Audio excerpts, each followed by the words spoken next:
everyone. Today in this video, we will understand a beautiful poem written by Rabindranath Tagore. This is the very first poem in English textbook of class 10th. At first, I'll give you overview of the poetry and the poet, and then we will understand this poem in detail line by line. So before starting with the explanation, I would like to tell you that if you're still new to my channel and watching me for the first time, in that case consider subscribing this channel, and if you found this video useful, hit the like button. So that keeps me motivated. So let's get started with the video quickly. As I told you that this poem was written by Rabindranath Tagore. He was the author of Gitanjali. Now what is Gitanjali? Gitanjali is the collection of beautiful poems, जिनमें से एक poem where the mind is without fear भी है, जो आपके English के text book में दी हुई है. बहुत ही ब्यूटीफुल पोएम है और बहुत सारे कॉम्पिटेटिव एग्जाम्स में पूछी जाती है. बहुत सारे कॉम्पिटेटिव एग्जाम्स में इनकी इस पोएम के बारे में क्वेश्चंस पूछे जाते हैं.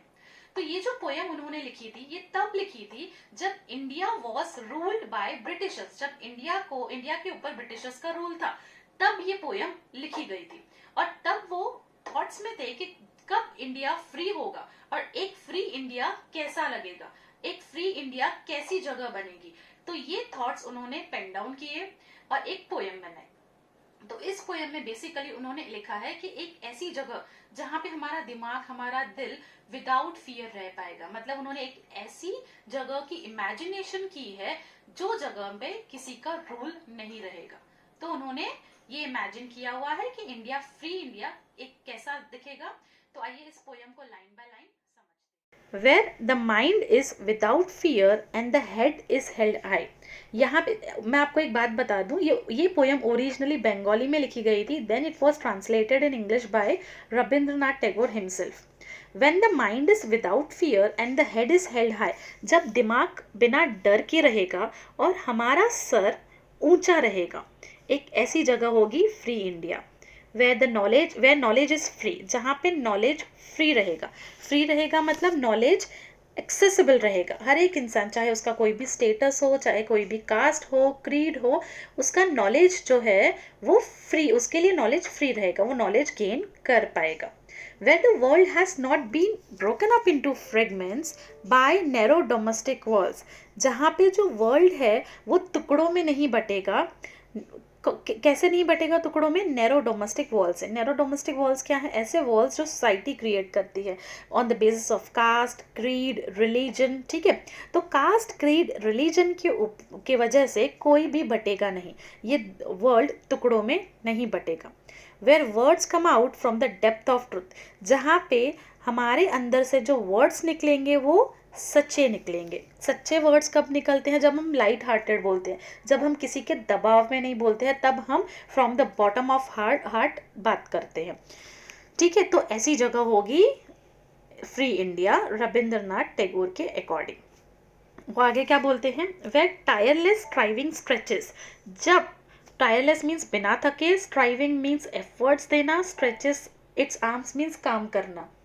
जब बिना थके कोई काम करेंगे, हम कोई भी काम बिना थके करेंगे, हम परफेक्शन के तरफ जाएंगे. Where the clear stream of reason has not lost its way. जहाँ पे कोई एक फ्री इंडिया एक ऐसी जगह होगी जहाँ पे हम कोई भी काम करेंगे तो उसके पीछे एक रीज़न होगा. कोई भी काम किसी को नुकसान नहीं पहुंचाएगा.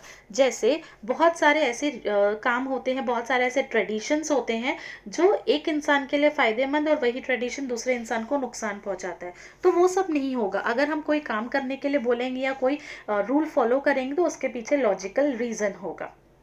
ठीक है, ऐसा होगा free India. Into the dreary desert sand of dead habit. अब डेड हैबिट क्या होता है? ऐसे कल्चर्स, ऐसे ट्रेडिशंस जो किसी के लिए हार्मफुल हो, उन्हें डेड हैबिट बोला जाता है. लाइक पुराने ज़माने में क्या होता था? अगर हस्बैंड की डेथ हो जाती थी तो वाइफ को भी जिंदा जला दिया जाता था, सती सिस्टम होता था.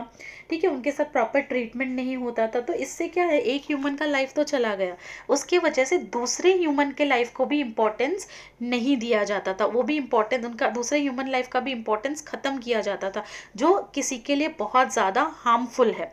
तो ऐसे हैबिट्स को डेड हैबिट्स, ऐसे कल्चर्स को डेड हैबिट बोला गया है। तो फ्री इंडिया एक ऐसा इंडिया रहेगा जहाँ पे कोई डरेगा नहीं, किसी के ऊपर दबाव नहीं रहेगा, और वही चीज़ें फॉलो होंगी, वही रूल्स फॉलो होंगे, वही ट्रेडिशंस फॉलो होंगे, जिससे किसी को नुकसान नहीं पहुँचेगा, और जिसके पीछे लॉजिकल रीजंस होंगे। Where the mind is led forward by the, जब हम खुद अपने दिमाग से खुद ही सोचेंगे, अपने दिमाग को खुद ही आगे लेके जाएंगे, किसी और के दबाव में नहीं रहेंगे, into ever widening thought and action, फिर हम खुले थॉट्स और एवर वाइडनिंग एकदम खुद अच्छे से सोच पाएंगे और एक्शंस ले पाएंगे।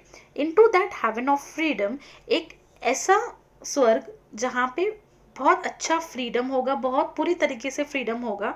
My father let my country awake, ये गॉड को अपील कर रहे हैं कि मेरी कंट्री को ऐसे हेवन में रखो, ऐसा हेवन मेरी कंट्री के लिए लाओ, ऐसा रविंद्रनाथ टैगोर बोल रहे हैं, गॉड को अपील कर रहे हैं। तो ये था उनके थॉट्स जो उन्होंने सोचे हैं फ्री इंडिया के लिए। अगर आपको ये पोएम समझ में आई तो आप मुझे कमेंट सेक्शन में बता सकते हैं आपको ये पोएम कैसी लगी, और ये भी बताइए अगर कुछ डाउट है तो, और अगर आप चाहते हैं कि मैं कोई और टॉपिक एक्सप्लेन करूं तो kindly let me know in the comment section. Thank you so much for watching.